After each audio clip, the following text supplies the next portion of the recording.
recording, which I've been known not to record, thinking that I'm doing it.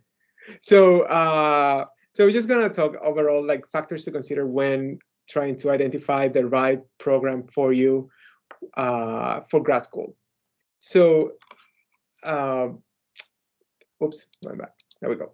So, and the reason that you want to do that is that, you know, going to graduate school is an investment, and you want to make sure that you're getting a good return on your investment. It's not just money, it's time, it's energy, it's your goals and your dreams that you're putting on the line. So you want to make sure that whatever you do, it's something that will work for you, that you will feel happy doing. It's going to be, you know, challenging and, you know, complicated because, you know, there's so many other things that you have to do while you are in grad school. But you want to make sure that you are having a positive experience. You don't want to be miserable. You don't want to have a bad fit that will complicate a process that is already busy and complicated. So I want to talk about these factors that you can take into account when considering what would be a good fit for you. So I want to start by asking you guys, what do you think is important for selecting a graduate program? Do any of you have any thoughts?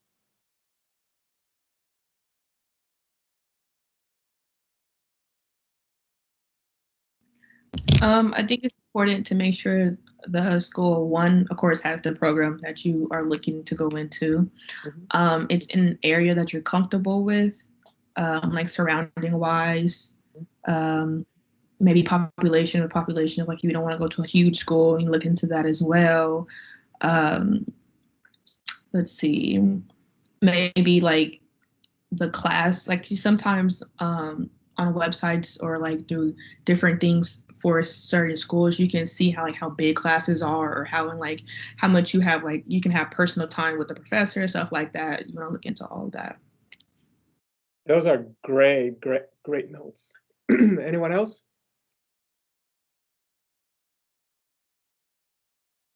All right, so I'm going to touch on some of those factors that you mentioned, Drea, and hopefully we can all figure out what works for each one as individuals. So the first thing that I would say is that you have to make the decision whether you want to go to graduate school or not. And since we are in this program, well, we already know that that's one of our goals. But it's truly important to be committed to going, because it is, again, it's a time commitment, it's a money commitment, so you want to make sure that it's the right fit for you. And this is a very busy slide that I got from gradschoolhaven.com, but I just want to focus on a couple of things. The first thing is that you have to consider what you're getting into and what it means for you. For instance, you need to make sure that you realize that in most master's programs, you would have to make payments for that. You would actually have to pay to enroll in classes, which is not the same case for PhD programs. For PhD programs, there are many more options where you can go in and get a tuition waiver, and that will be a big factor towards your education, meaning whether you pay or you get paid to be in the program. That is not always exactly the case. Some master's programs, especially in public universities, will have options for you to get assistantships and cover some of the costs associated with studying. But for the most part, it is very uncommon to have tuition waivers in master's programs, while in PhD programs, they're more and more common. All right, and then the other thing is that you want to make sure that if you're going to graduate school, you know that you are actually competing. So you know that it's a process. You know that the acceptance rate is not just sending an application. It's not 100%. So it's not just sending an application and they say, yes, you're in. There's a 49% acceptance rates for master's programs and a 22% for doctoral programs at the national level. So that's one one of the things to consider that they are selective, and doctoral programs are more selective than master's programs. All right. People who go to grad school tend to have higher incomes than their counterparts who don't. But if you're thinking about academic jobs for PhDs, that might be a little bit of a challenge just because of the amount of works of jobs that are available. There's more options than just going to become a professor, which is what this is implying. So you will have a job. It's just that you have to keep in mind that if you want an academic job, then you have to be on the PhD route, and that you have to take into account what you're going to be doing when you are done with your PhD. And if it's academia, that you have the proper experiences that lead you to get a job as a professor. And if you don't want to be a professor, then that you customize it in ways that you get the right experiences that will lead you to get the job that you do want to get. So those things are important to have from the get-go, so you can get the most out of either program when you go in. And speaking about the differences between master's and PhD programs, it might be important to decide which one you are going to apply to. So this is a very gross over generalization, but it will give you an idea of, how to compare a master's to a PhD program. So for the most part, master's programs, so masters in science, in arts, or in business, they usually take between a year and two. They aim at making you a professional in that particular field, so you can go to work immediately after finishing. It normally has a small cohort with very small classes with an emphasis on reading and writing. Some of them have a practicum or an internship component to it, which may or may not be paid. So you have to keep an eye when selecting whether that's the case or not. Some programs involve research, but not all. But it's uncommon to have assistantships, unless, like I said before, if they are public universities, then you're more likely to have them. They may or may not be on topic, so you have to look for opportunities around campus, and sometimes you have to look for opportunities that are outside of the institution. And at the end, it may require you to write a thesis or to take a final exam to be able to work on your field once you're done with the program. In the case of a PhD program, that will be a doctoral program. It takes a bit longer, so 5 to 7 years, but it's not 5 to 7 years of being in a classroom. For the most part, you have a classroom phase and then you have a research phase. If you are, so when you're in the classroom phase, usually that's at the very beginning, you have a year or two of classes, so maybe 2 or 3 courses per semester, depending on the field. And then after that, you are completing your research. So the length of the program will depend on how long it takes you to complete the research project. I believe at this moment, the national average is about 5.5 years. It will require you to write and defend a dissertation on research that you are producing, so it's completely up to you. You're the one driving that project. When it comes to the classes, most of the classes are based on primary literature, meaning you're not necessarily reading books. You are reading scientific papers as the base of your knowledge. And then you are going to be working with faculty on independent projects. So it can be a completely independent project, or it could be a project that is based on a larger project. So for instance, your professor may get funding and he pays for your salary and for the components of your research project, whether those are reagents or paying participants for their time, if it's a survey or something of the sort. And they will be very invested on you based on the characteristics of the actual project. So if you are funded to be working with someone in their particular research team, then you will have access to travel opportunities, going to conferences, and to present the work that you have been invested in. As I alluded before, you will likely have tuition waivers during a PhD program, so you would actually never see a bill for your tuition. And it is very common to have either graduate or teaching assistantships, so you actually get paid for being in the program. Sometimes sometimes it's just for doing the research. Sometimes you have to teach, and sometimes you have to work somewhere at the university to get that assistantship. And it depends on the program, it depends on the university, and on the field. As part of the doctoral degree, you would, a PhD program, you would have to publish your research on scientific journals.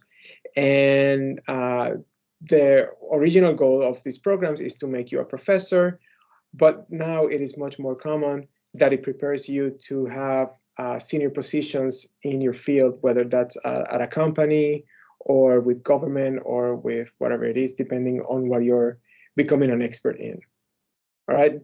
I know that was a little bit lengthy, but do you guys have any questions when it comes to distinguishing between master's and PhD programs?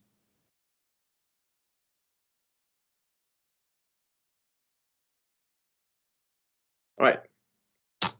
You can ask me at any point. So, so once you are committed to going to either a master's or a PhD program, then you have to focus on identifying which program you want to go into. All right, and I'm just going to be talking about a few big factors to consider when making that selection. The first one is finding the schools that you're interested in, but taking into account the different strengths and programs of each school. So a lot of people think about the actual institution, but I will urge you to think more about departments and the individual professors within those departments. Because a lot of people think about schools based on prestige. So, I want to go to Harvard because, Harvard is Harvard. But Harvard might not be the best school at the thing that you're interested in. So, if you're interested in just name recognition, you may apply there, but if you get in there, you may not get the best experience for you and for your career.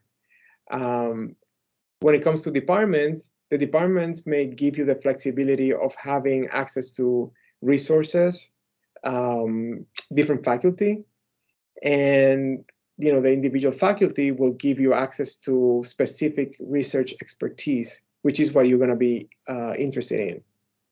You want to know what the faculty are good at, so you know how well you will fit in that environment. So if you're interested in, like in my case, I was a virologist.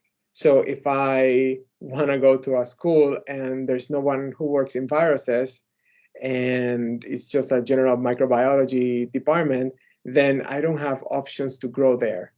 And it's the same for each of your individual careers. If you're interested in psychology, but you're interested in youth development, then if there's no one there who works in youth development, then you're not going to get any expertise, and you're not going to get the tools that you'll need for your career. Any questions when differentiating between schools and departments and professors?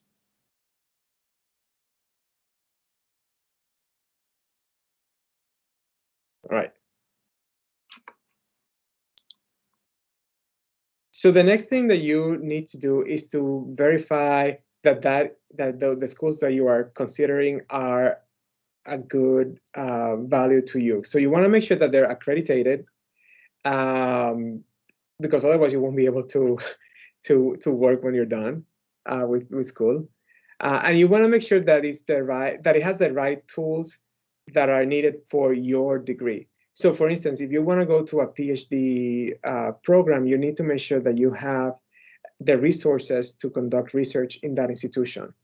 And if you are going to a master's program, you need to make sure that you have access to the right classes that will lead to the specialization that you want to get. Question? All right, cool. So, and all of those things you can get at by looking at the individual resources listed on the university's website. So you should be able to tell if they're accredited, whether they have labs or the faculty that you're interested in working with, and whether the classes are conducive to your own customized goal. All right. Any questions on that? All right. The other thing that you want to do is approach the school's approach to work or classes. So are you expected to work with teams? Is the environment collaborative, or are you expected to be by yourself and work by yourself?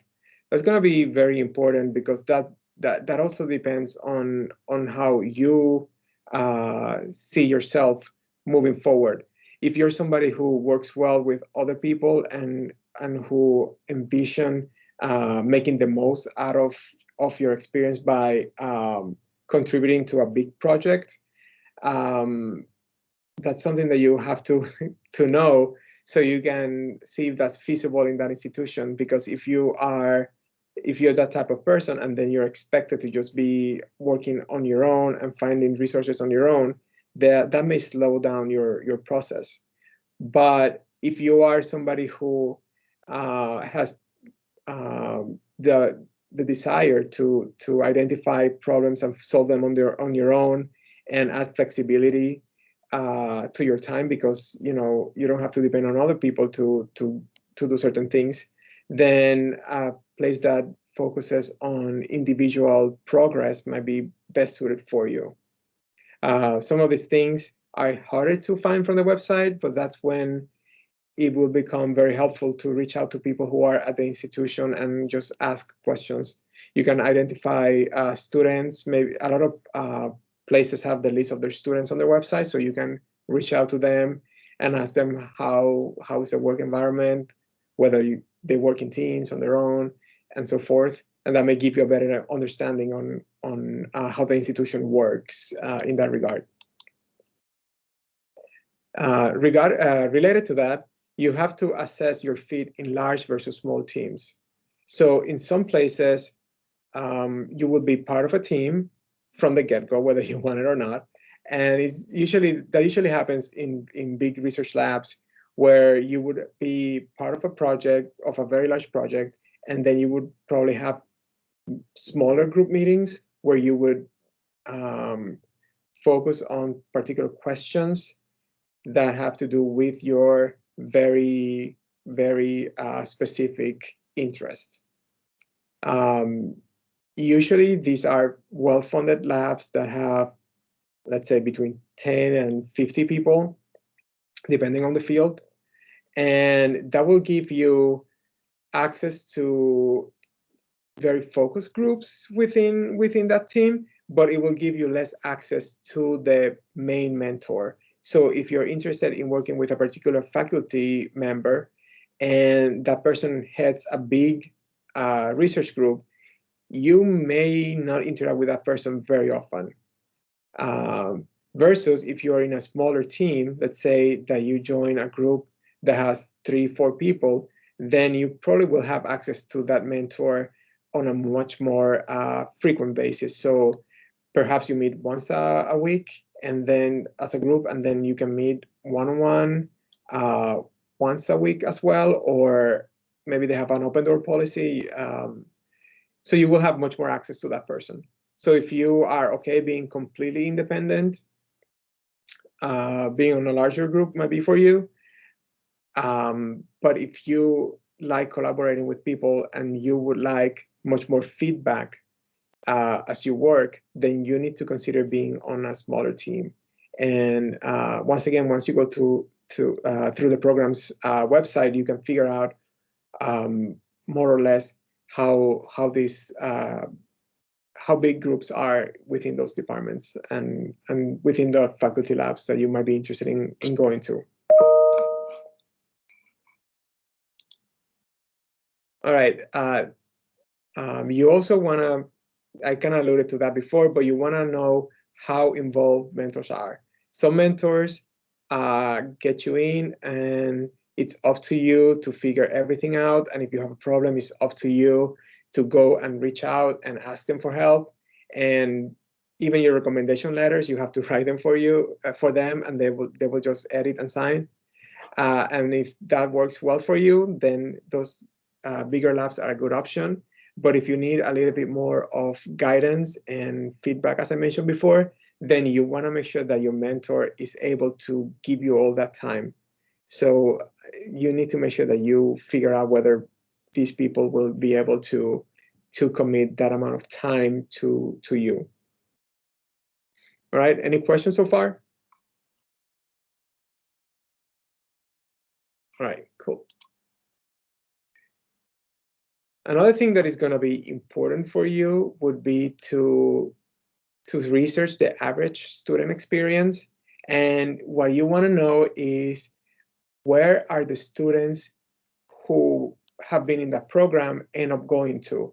Are they becoming professionals in the places that you want to work? Are they retiring and not doing anything else? Are they going to academia, to business, to government? You want to make sure what are they training you for? You also want to see what the attrition rate is, meaning that you want to see how many people complete the program. Because if a lot of people are quitting the program, that may be a sign that the environment is not particularly good for you. Whether that means that they are being abusive, which should not happen, but sometimes happens, or it could be that the program is way too complicated and have many complicated factors to it, such as extremely difficult exams or faculty who are a little bit less committed to their students that they should be. And you should know that, because you don't want to get in an environment that is toxic to you. And you also want to know if there's support groups, student organizations, different outlets that would allow you to relate the experiences that you're having, so they can help you navigate them, or even groups that will expand your knowledge. So what do they have? A journal club, meaning that you find a paper and you discuss it between yourselves, things like that. You want to make sure that you have a good support system if that's something that you know works for you. And then you want to consider important factors that are not directly related to your studies, but will influence your studies. So can you go anywhere in the United States or abroad if you want to? Is geography an important factor to consider? Maybe you want to think about the weather. So are you tired of the cold, for instance, and you want to go somewhere warm? Do you want to be in a big city versus a small city? There's advantages to both and complicators to both. So it's up to you to, at this point, you have the opportunity to decide which one will benefit you the most. Another thing you want to consider is whether you are okay, or let's say how comfortable you are with being apart from family and friends. So a lot of us have built a network, and whether that's family or friends, and do you feel comfortable moving away from them and not having them accessible to you in person on a regular basis? You also may want to consider whether diversity is important to you, and how diverse are the places that you are moving for study. So do you want to go to an environment where everybody kind of operates in the same way, or do you enjoy places that are much more diverse, and then you will find more opportunities to fit into that particular town, city, or even university? So those are unrelated to your studies, but all of these factors will certainly influence them. And then you also want to make sure that you fit into the environment that you're going to. So, for instance, are you open to new experiences? Can you actually see yourself trying something completely different and that being good for you and not detrimental to your mental health? Additionally, you want to make sure that you can, sorry, that you can incorporate some of the things that you enjoy into that new environment. Can you partake in the same hobbies as before as part of that university? So let's say that you move into Colorado, and then suddenly you discover that you enjoy I don't know, hiking or skiing or something like that. That would be a new experience, and if you're open to them, that's great. But if you do the opposite and you move to North Dakota, are the things that you enjoy already accessible there? You have to consider those things because when you're in grad school, it's up to you to maintain a good balance between work and your mental health, and you want to be able to see if that would be a good fit, because it's a long time commitment. So you want to make sure that these things are on your best interest. And the other thing is that if you don't know, you can always reach out to students, like I mentioned before, and talk to them and see how do they, spend their time, what's new, what was new for them when they started the program, and how does that influence their work-life balance? Because it's going to be, again, this is not related to your, school content, but it definitely, I have to say it like 10 times, it will definitely influence your experience. All right. So again, all of these decisions are personal, so there's no right answer that fits all of us, which is why it's very important that you understand how comfortable you are with all of these different things to make sure that you are in a position where you can thrive and not where you are overcoming challenge after challenge after challenge, and the experience becomes much more difficult than it has to be. So with that said, is there anything else that you think should be considered when going to grad schools, or selecting grad schools, I should say?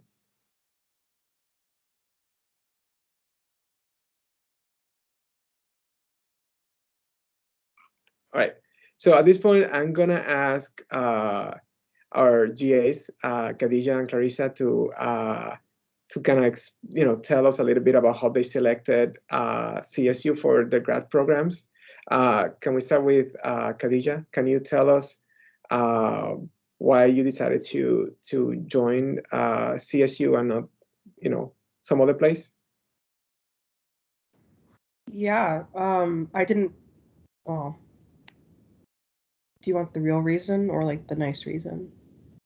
The real reason. I just didn't think I'd get in anywhere else, so I only put in one application. Because I did really bad on my GRE, so I was like, "Ooh, these PhD programs want like really high GRE scores," and I only applied to CSU because I couldn't look at my advisor and tell him I wasn't applying anywhere. So I put in one application and was like, all right, well, I applied, and then like really thought I wasn't going to get in, and then I got in. So, the universe was like, nope, she's doing a PhD, but it worked out. I like that it's like close to home because I don't have to like pay for rent, and I come home and there's food on the table, and it's very nice to have that. And then living with my family, still the social support, because it can get lonely sometimes, as you said. My program's not. We do research in my program, but there's not really labs, so you're not really like there's communal suffering, but it's not all happening in the same physical space. If you know what I mean. Mm-hmm. But yeah, I think you basically hit the nail on the head in terms of things to consider. What you want out of your life and what that program has to offer you, and how it'll impact your trajectory. You also want to look at like who's working in that program and what connections they have. So like the people you're applying, the mentors that you're working, or the people the advisors you're working, oh my gosh, applying to have. Like you want to know who their advisors were and like what that like academic family looks like, because even you know, say you wanted to work with one researcher and you weren't able to get into their program, well, okay, you still apply to another program to work with someone that learned under that person. So like you're still on the same like network and family. So just things to think about. Like it takes a little bit more research to kind of figure those things out. But if you want something badly enough, like there's ways to make it happen, even if it's not like your plan A, if that makes sense. That makes sense. And I think those are all great points. I will actually expand on what you said about the network family tree. There is so at this point in history, let's say, the way to get jobs is through your network.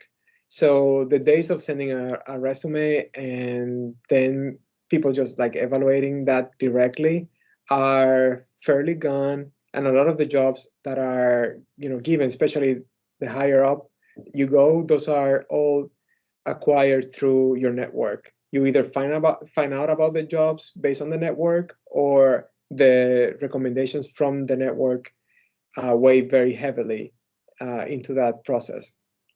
So if you know who your mentors were, you will have access to a lot of work, because the thing is that in the research world, when you tell somebody I worked with this person, what it means is that you know certain things, and everybody who worked with that person is expected to know certain things. So it gives you clout.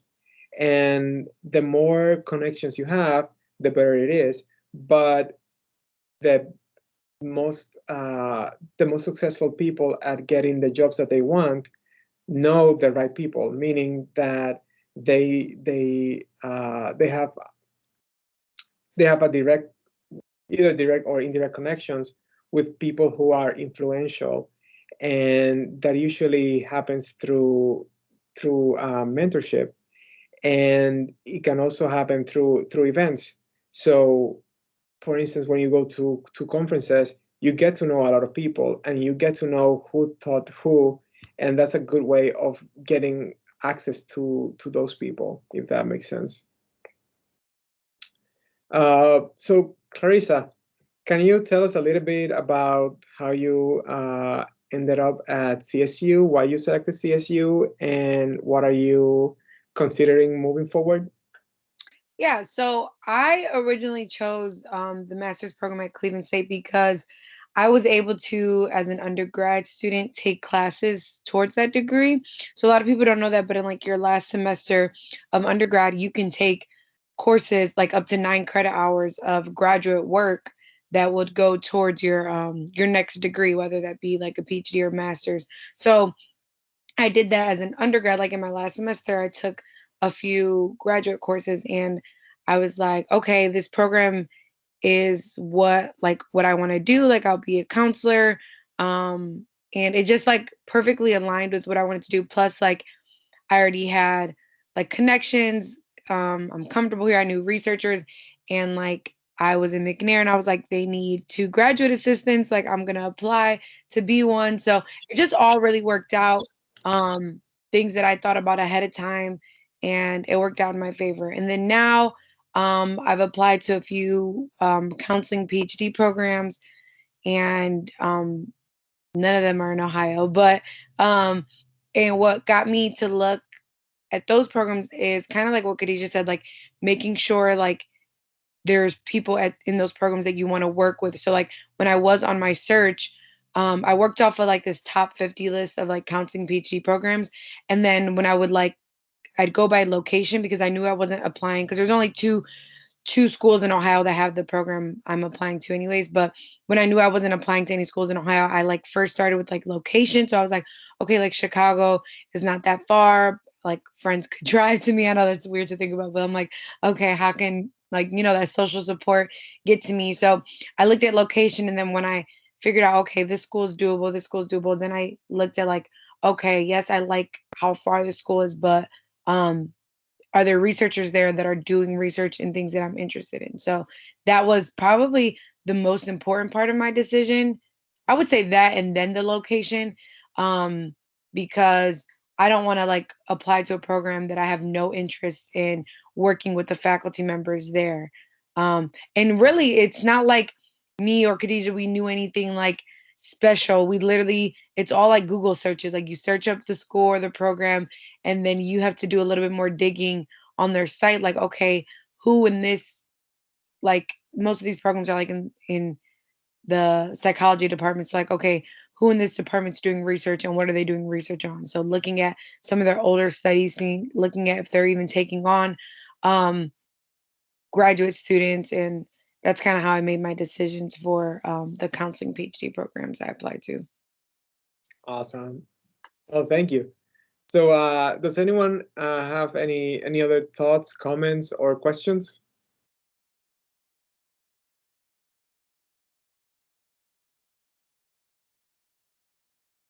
All right. So so this is just like a summary, as just like a quick summary of what we discussed. So basically 10 steps to select the grad school.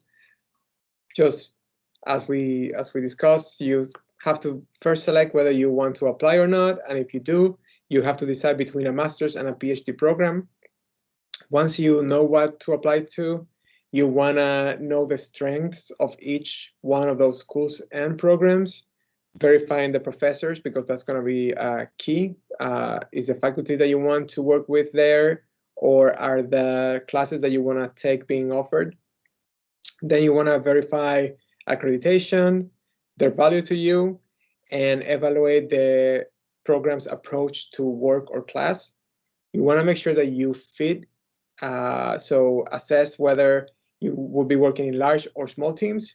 Investigate how involved mentors are in your education and in your own development. Research the average student experience. Consider important factors that are important to you beyond the classes and the studies themselves. And imagine how you would balance old and new routines so you can have a good state of mind while studying. So that's it from us. Any final questions regarding these or the cultural events or anything that we have talked about today?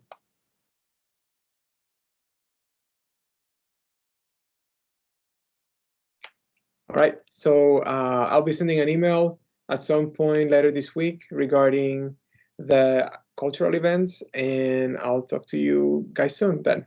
Thank you for joining in, and I'll see you soon. Thanks for the information. Thank you. All right, bye-bye. Bye.